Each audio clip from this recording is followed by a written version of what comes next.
Christian Encarnacion Strand, 2 pitches later, absolutely demolishes a splitter from Finnegan into the second deck. Reds walk it off on back-to-back homers.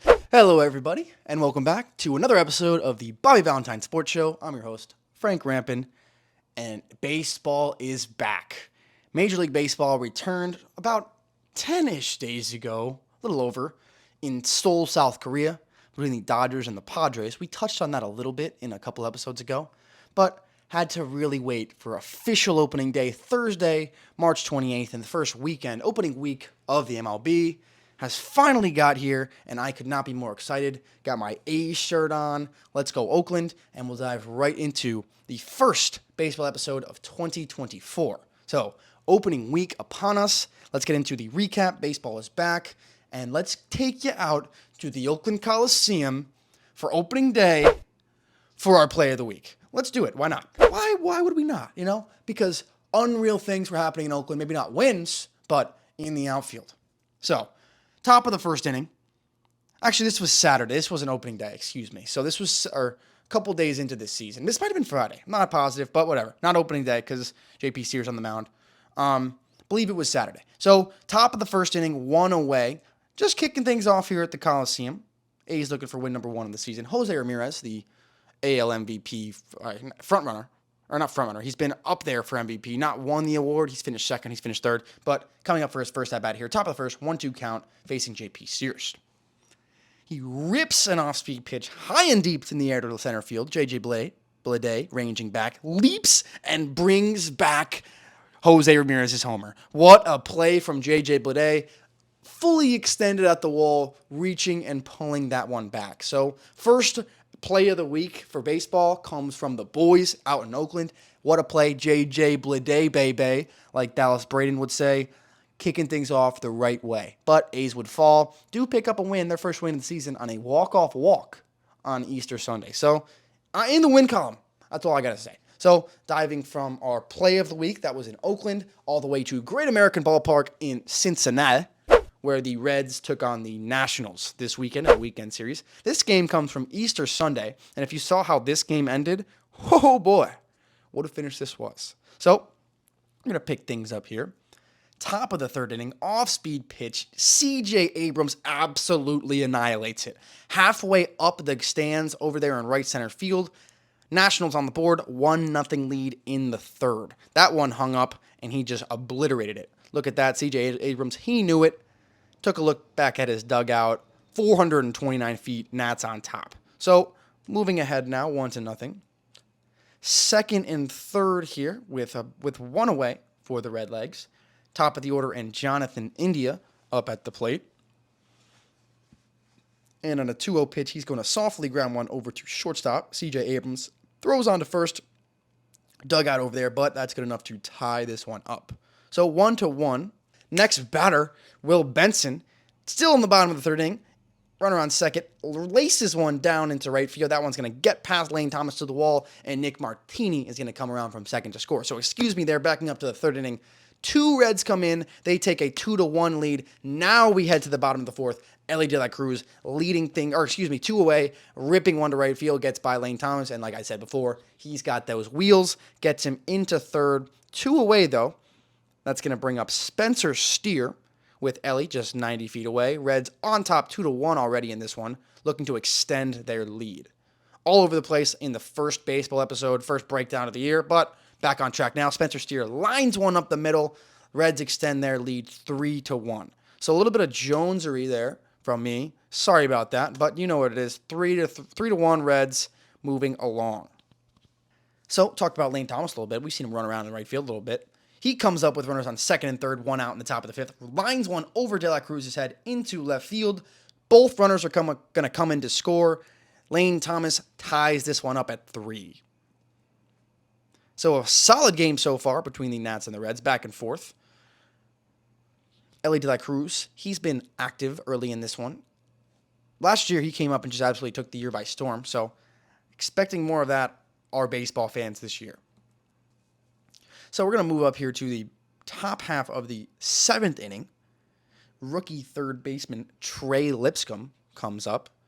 1-for-2 in this one. He takes a fastball and lines it high and deep in the air to right field. On the run is Benson. He leaps trying to bring it back and is unable to. Great attempt by Will Benson that just gets off of his glove, but the first home run of Trey Lipscomb's career gives the Nationals a 4-3 lead in the top of the 7th inning. So Trey Lipscomb, there's his family right there. First career home run, giving the Nationals the lead late here. So, yet again, moving ahead now. Top of the 8th inning here. Bases loaded for the Nationals. Lane Thomas at the dish. Fernando Cruz pitching. And Thomas, he's going to loft one to fairly shallow center field. Will Benson tracking it, putting it away for out number 2. Throwing a home. Runners coming from third. Not in time. So Eddie Rosario slides in safely, and the Nats have a 5-3 lead. And that lead's going to carry its way all the way into the bottom of the 9th inning. 2-run lead for the Nationals, 5-3. 2 outs in the 9th inning with nobody on. Jonathan India, the leadoff hitter for the Reds. 3-2 count with 2 outs and nobody on. Trailing by 2. Rips one down the left field line. That's going to be a 2-out double. So the Reds still down by 2, but a little bit of life. That's going to bring up Will Benson, the center fielder, trying to keep this one going. And the first pitch he sees from Kyle Finnegan lifts it high and deep in the air to left center field. That one's going to land on top of the Reds bullpen. Game-tying 2-out home run. Down to their last out, the Reds were. Will Benson ties this one up with a long ball. Reds never dead. Next batter, Christian Encarnacion Strand. 2 pitches later, absolutely demolishes a splitter from Finnegan into the second deck. Reds walk it off on back-to-back homers. Down to 2 outs in the 9th inning. Nobody on. India starts it off with a double. Benson homer ties it, and then Christian Encarnacion Strand wins it with a walk-off bomb. His first hit of the season. He was 0 for 12 going into that at-bat, and Encarnacion Strand gets his first hit of the year, ends the ball game. What a way to end there. Easter Sunday for the Reds. And man, this is a fun team. This is a fun team, this Cincinnati Reds team. Going to be an interesting year for them as they have this entire young core of guys. Their oldest player is basically Jonathan India, who's 25 or 26 years old. He's their veteran. So it's going to be interesting to see an entire year of this young core for the Reds. What a game. Move past our game of the week into the MLB standings update / division predictions, because I'm going to give you predictions for all 6 of the divisions in baseball while we go through our update. So we'll start like we did every episode of last year with the American League East, the Yankees. Whoa. What a start for to the year for the Bronx Bombers. They swept the Astros in Houston in a 4-game series. Came back from a 4-0 deficit on opening day to win. Largest opening day comeback win for the Yankees since 1950. Unbelievable day for them. Oswaldo Cabrera had the first 4-hit game of his career. He was 6 for 9 through the first 2 games of the season. Last season, it took Oswaldo 31 games to hit home run number 2. This year, he had 2 in 3 games to start off the year. So Oswaldo may be finding a little bit more of a power stroke, but also 4 hits in game number 2 of this season. Yankees started off hot. First 4-0 start for the Yankees since 2003, and swept the Astros in Houston for their first sweep of an opening series since 2003. And they have 7 straight wins against the Astros. So, I mean, I know it's early, but damn. What a start to the year for the Yankees, 5-0, and Juan Soto has been unbelievable. In Game 1 of the season, he threw a runner out at the plate in the 9th inning. That would have been the tying run. In Game 2, he had 3 hits, I believe it was. In Game 3, he hit his first Yankee homer in the 7th inning to put them up by 1. That stood to be the game-winning RBI. And then on Sunday, base hit in the top of the 9th to put the Yankees up 4-3. They won the game 4-3, or 5-4. Unbelievable first series of the year on his new team, Juan Soto. The Soto effect is real. Orioles 3-1. They beat the Angels in the opening weekend series.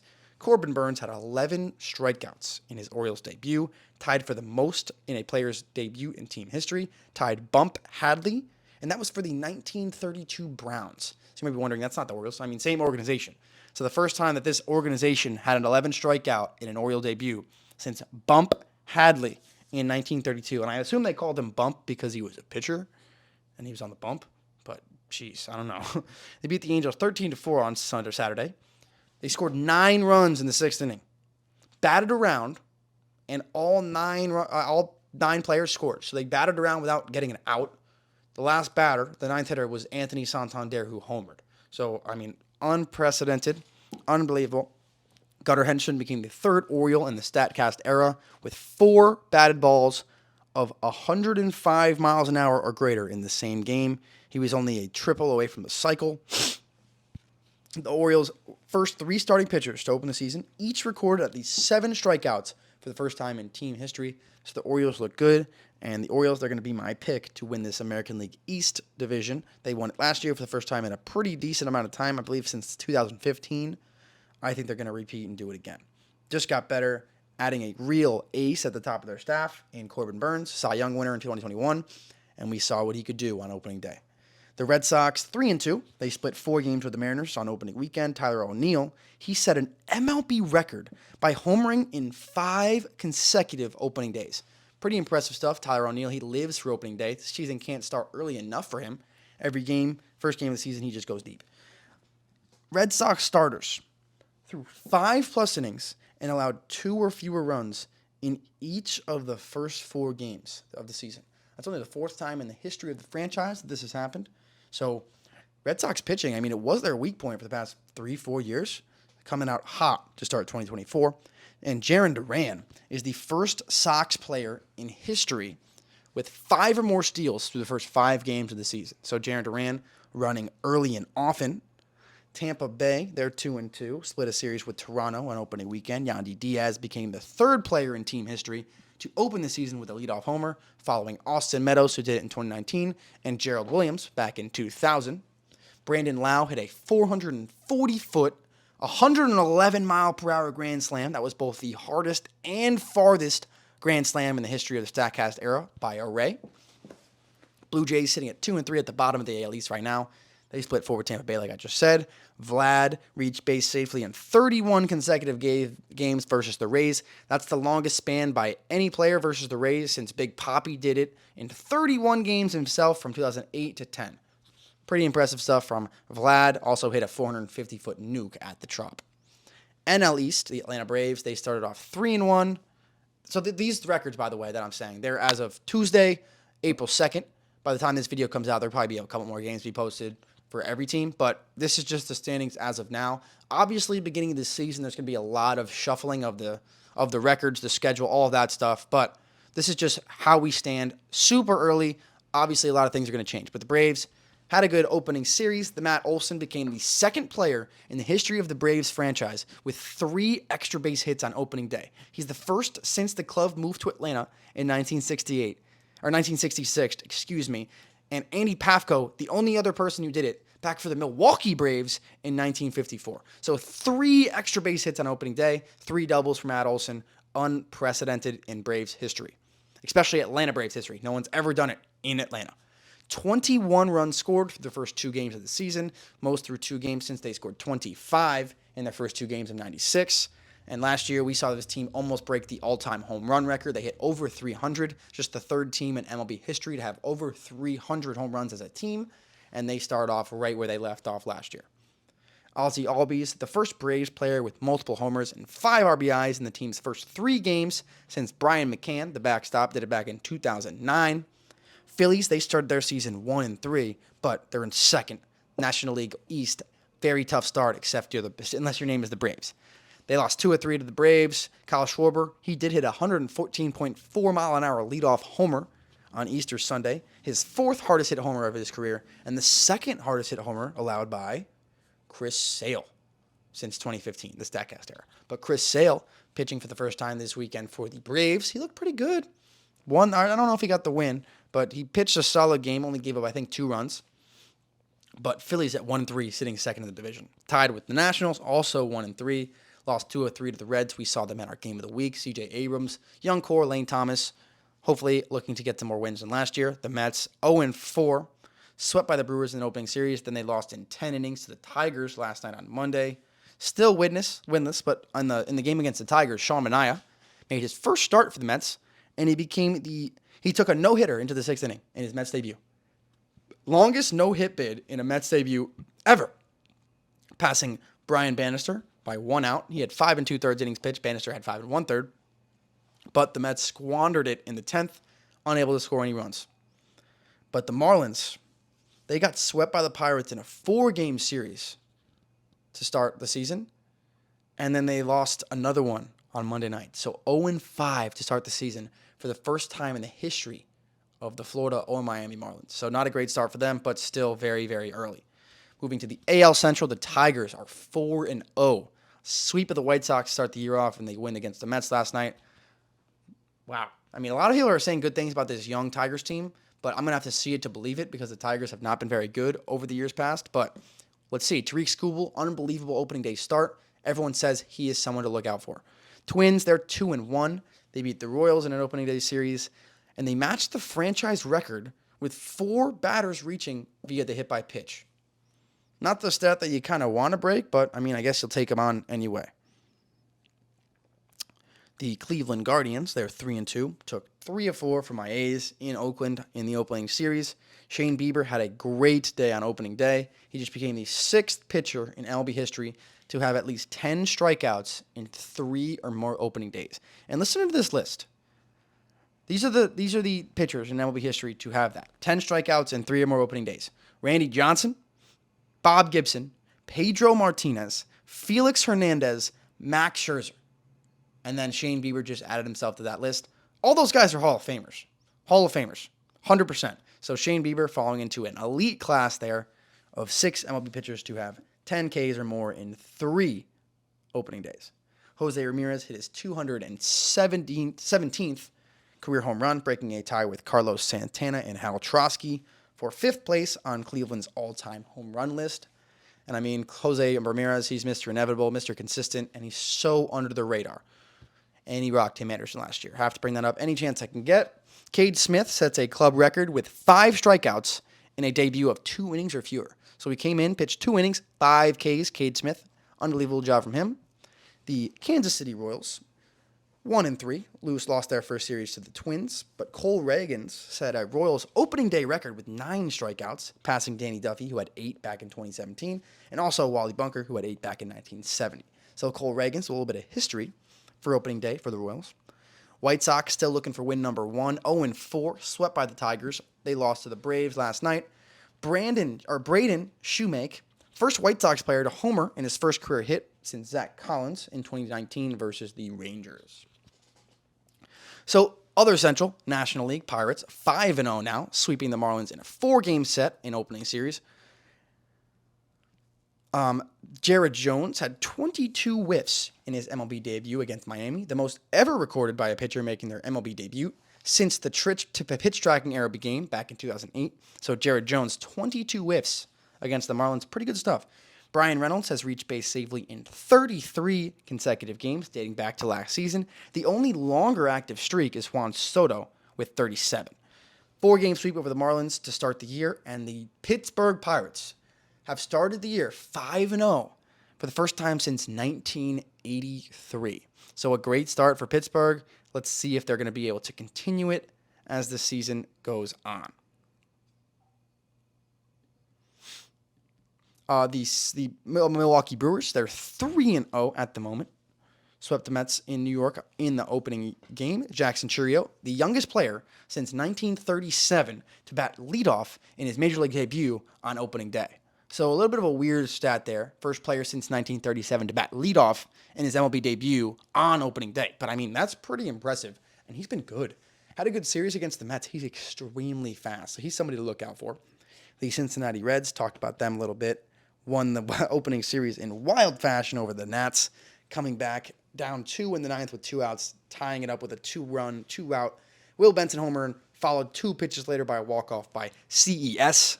Nick Martini became the first Reds player since Adam Dunn back in 2007 to hit multiple home runs on opening day.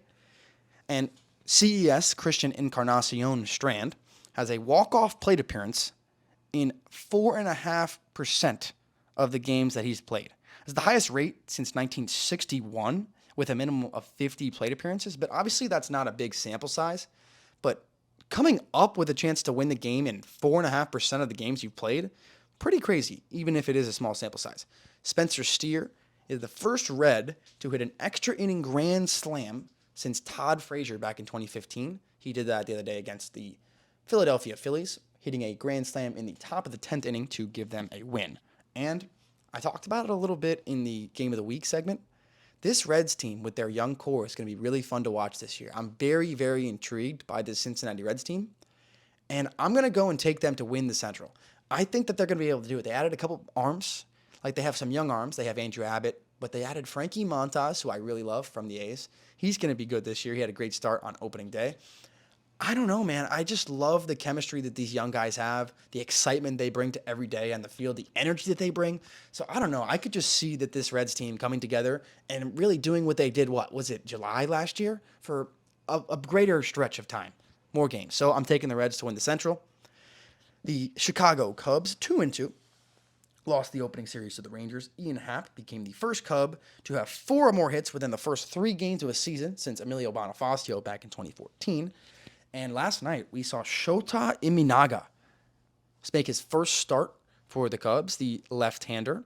First start in the major leagues. He tied Amori Telemaco back in May 16th of 1996 for the longest no-hit bid by a Cub in his MLB debut since 1920. 5 2/3 inning of no-hit baseball for Shota Imanaga in his first major league start yesterday. Impressive stuff for him. He picks up the win. The Cardinals, they are 2-3 to start off the season. Lost 3 of 4 to the Dodgers in an opening week series. Tough matchup to start the year. Rookie center fielder Victor Scott II. First Cardinals to successfully steal a base in his MLB debut on opening day since 1900. 124 years since the last Cardinals to successfully steal a base in his major league debut on opening day until this past week, Victor Scott II. But they're 2-3. Cardinals sitting at the bottom of the Central. But still a lot of time left. AL West, the Rangers, last year's World Series champion, took 2 of 3 from the Cubs in their opening series. Adolis Garcia has been great to start the season.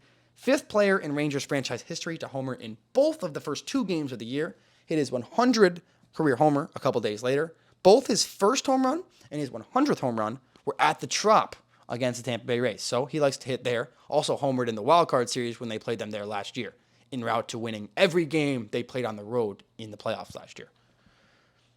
Wyatt Langford, the rookie from the University of Florida, made his debut on opening day. He's been with the Rangers for every game so far.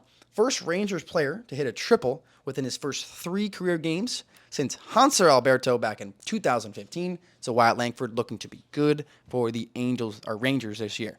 Seattle, they're 3-2, split a series with Boston to start off the season. Andres Munoz recorded his 2nd career 4-out save. Julio hit his first walk-off of his career against the Red Sox. And the pitcher he hit it off, forgive me for getting this guy's name, but the pitcher who gave up that, it wasn't his run, the inherited run, first batter he ever faced in his career. First batter he ever faced in his career. Julio Rodriguez in the bottom of the 10th inning in a tie ball game and runners on first and third. Welcome to the show. Jeez, what a situation to be thrown into the fire in. First and third, winning run 90 feet away. Julio Rodriguez, one of the most electrifying players in baseball. I mean, you come up, give a base hit, game over. That's tough. Tough spot. Hopefully he bounces back from that. Sorry, excuse me for not knowing his name. Marlins' first win after trailing by 2 or more runs in extra innings since May 3rd of 2009 versus the A's, which is a little bit surprising because of the new rules with the runner on second base. You kind of automatically, you just got to get a single, you score 1. But first time they've done it since 2009. The Angels, 2-2, lost their series to the O's to start the year. Mike Trout in Miami on Monday to start a series against the Marlins hit 2 homers, and the second one, 473 feet over AutoNation Alley in left center field in Lone Depot. What a shot for Mike Trout. Longest home run of the year so far. I feel like that might stand for a little bit. Athletics, my boys, they lose their opening series to Cleveland in the Coliseum. In the last opening day at the Coliseum, they lose. I mean, maybe. We'll see, though. Paul Blackburn is an absolute dog. 7 scoreless in his first start of the season versus Cleveland, and he took a perfect game into the 5th. So Paul Blackburn, unbelievable, allowed only 3 hits, 1 walk, and 3 strikeouts through those 7 scoreless innings. And they actually gave up the lead immediately after Blackburn came out. But they won their first game of the season on Easter Sunday from a walk-off walk. And it was the 478th walk-off in Oakland A's history. So since they moved the franchise from Kansas City to Oakland in 68, 478 walkouts in Oakland A's history, most in the majors since they made that move to Oakland in 1968. Pretty cool. But it's only the second ever in March because obviously the season doesn't usually start in March that often. And if it does, there's only a few games. And getting their first win of the season in game 4 on a walk-off walk, pretty interesting. So the second ever A's walk-off in the month of March. And if you've noticed, I haven't picked a division winner for this one yet. That's because I know too well. My pick is the Astros. They're just the juggernaut of the AFC, the American League. And it's like the Chiefs. They're in my head too. The juggernaut of the AFC is my number one rival, the Chiefs. And the juggernaut of the American League is my number one rival, the Houston Astros. So it's just same thing in the spring, the summer, the fall, the winter. My team that I hate the most is just the best team in the sport. And I mean, hey, credit to them. But I want my team to be good, man. But the Astros swept by the Yankees at home to start the season. So they started 0-4. But then Monday night, last night, Ronel Blanco threw a no-hitter in his 8th career start. 8th career start, he threw a no-hitter. 17th no-hitter in Astros history, including the postseason. That's the most by any expansion team in the MLB. The earliest calendar date that there was a no-hitter thrown in the history of the MLB, April 1st. Not April Fool's Day, but April 1st it happened. Previous was April 4th. Made team on the last day of spring training, Ronel Blanco did. And it was the same day his wife gave birth to his baby.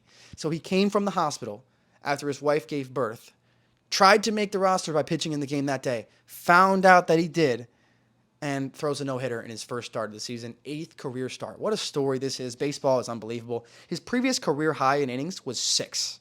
And he comes in and almost threw a Maddox no-hitter too. He had 95 pitches until the last out, ended up walking. Springer had to get Vlad. I think he threw 104, maybe 105 pitches. But what a performance. 8th career start throwing a no-hitter, Ronel Blanco. And in the last 40 years, there have only been 4 players to throw a no-hitter in their season debut. The first one was for the White Sox, Wilson Alvarez, 1991, did it against Baltimore. In 1994, Atlanta's Kent Mercker did it against the Dodgers. Boston, in 2001, Hideo Nomo did it against Baltimore again in 2001. And Ronel Blanco did it last night for the Houston Astros against the Blue Jays. So just the 4th time in the last 40 years that a no-hitter was thrown on a season debut for a pitcher, in the 8th career start of Ronel Blanco, and the earliest calendar-dated no-hitter ever thrown in Major League Baseball history. And it was the first career win for the new Astros manager, Joe Espada. He becomes the first manager in Major League Baseball history to get his first win, and it was a no-hitter. So, unbelievable start to the career for Joe Espada, coming off of, Dusty Baker just retired, but, wow. Comes in follow-up, sweep of your rival Yankees, not a good start, but then you get your first win on a no-hitter. First manager in baseball history. That's pretty wild. So, NL West, and we wrap this thing up, the first baseball episode. The Dodgers, off to a great start, 5-2. Split 2 games with the Padres in South Korea, and they took 3 of 4 from the Cardinals. Mookie Betts just passed Davey Lopes for the most leadoff home runs in Dodgers franchise history with 29. And Mookie homered in 4 straight games for the first time in his career. He's on an unreal pace to start this year. It's been absurd. I cannot believe Mookie Betts is just getting better and better and better. And he's the Dodgers shortstop now because Gavin Lux wasn't doing great in spring training. They're like, oh yeah, Mookie, we're going to need you to play short. Like, okay, fine. Playing shortstop every day for the Dodgers, raking as much as he has ever raked before. But, got to touch on this before we go here. Shohei Ohtani, this saga, been unreal. So I just learned the other day that Shohei Ohtani, his worst opposing stadium that hit in his career, Dodger Stadium. Given maybe he didn't play too many games there as he was in the American League. Sure, the Dodgers and the Angels, they played every once in a while, but it wasn't so often. So I'm sure Shohei will be able to get out of that rut. Has not homered for the first time as a Dodger. Has never homered in Dodger Stadium. Not a very good place for him to hit, but the news broke after the first game in Seoul that Ippei Mitsuhara, Shohei's interpreter, allegedly stole $4.5 million from Shohei's account and lost it on gambling. Unreal story to break the news, and everyone is just kind of pinpointing this on Shohei, saying, obviously he's involved. How could you not know this money? How could you not know your best friend's doing this? Here's my question. If there's a federal investigation, the FBI is investigating this case, they're going to find out exactly what happened. They were tapping Ippei's phone. That's how this started anyway, right? So they're going to find out if Shohei was involved. Why would Shohei come out and say, I have never knew anything about this. I did not know he was a part of any of this. I never condoned any of this. And then on top of that, sue. Why would he do both of those things knowing there's already an FBI investigation going on, and they're going to find out no matter what the truth was. If he's doing that and then sues it and saying what he's saying, it's just going to put him into a deeper hole, and it's going to ruin his career. I mean, this could ruin his career anyway. One bet on baseball and it's over. He's done. That's crazy to me. Like Pete Rose situation could happen at any point in time. But based off of what he's saying and the suing that he's done, it just wouldn't make any sense to me if he knew he had any chance of being involved, because the FBI is going to find out. That's just my take. Let me know what you think, but that's just weird to me. I don't know, but we'll see. Obviously, this is going to take a while. Hopefully, we'll be able to get an answer at some point. Diamondbacks losing in the World Series to the Rangers last year. 3-2 to start this series. Took 3 of 4 from the Rockies. Scored 14 runs in the third inning on opening day. Tied for the fourth most runs a team has scored in one inning since 1900. And it's the most runs ever scored in one inning on opening day. So the Diamondbacks offense looks great. Lourdes Gurriel Jr., the first Diamondback in franchise history to homer in 3 straight games to start the season. They look pretty good. Padres sitting at 3-4. They split those 2, like I mentioned, in South Korea against the Dodgers. And then they split 4 with the Giants. Opening day starters. So in the in the last 50 years, right?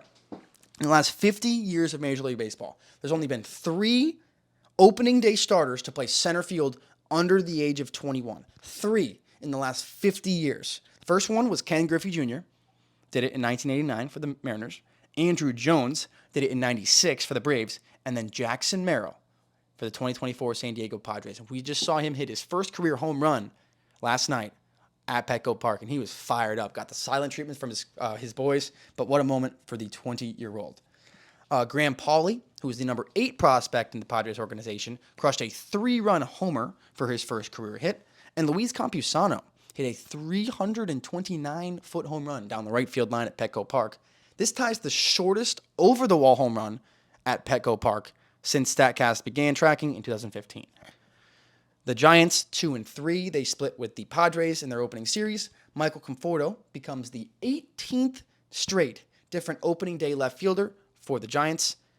He got 3 knocks on opening day, but the 18th consecutive different left fielder on opening day for the Giants. Pretty crazy. Matt Chapman hit 2 home runs on Friday night, I believe it was, for the Giants. 11th career multi-home run game, first since 2022 with the Blue Jays. So Matt Chapman, my boy, I got his jersey. Miss him in Oakland, miss him in Green, miss watching him absolutely hose across the diamond, Matty to Matty, when we had the mats on the corner, but happy for him. Staying in the Bay Area kid, having success. Hopefully he has a good year. Starts the year off hot, seems like every year. Last year, not great after that. Hopefully he'll be able to keep going.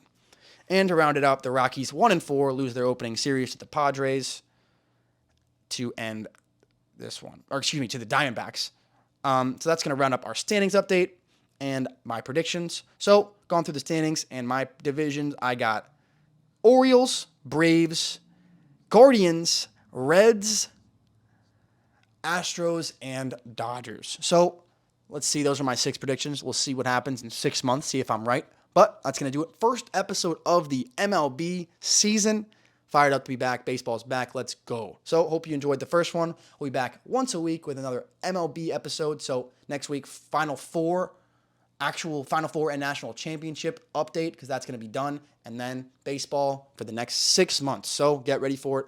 Hopefully you enjoy, and we will see you next time. Peace out.